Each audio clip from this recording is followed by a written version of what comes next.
तो भारत जो है वो उसने न्यूजीलैंड को शिकस्त दे दी और भारत ने जो है वो टॉप किया है अब उस ग्रुप के अंदर।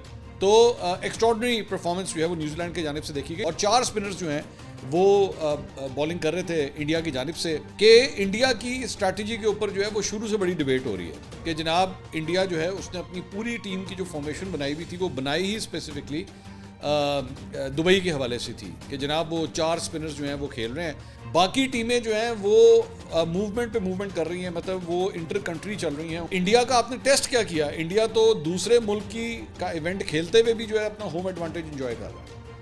तो बहुत से तज्जियाकार जो हैं फॉर्मर क्रिकेटर्स भी इसके ऊपर सवाल उठा रहे हैं कि ये जो एक असर व रसूख बन चुका हुआ है इंडिया का, भारतीय क्रिकेट बोर्ड का पूरे क्रिकेट के वर्ल्ड के ऊपर, इसको ख़त्म करने की ज़रूरत है। ये नहीं हो सकता कि बाकी पूरा क्रिकेट वर्ल्ड जो है वो इंडिया के मुताबिक जो है वो मूव करे।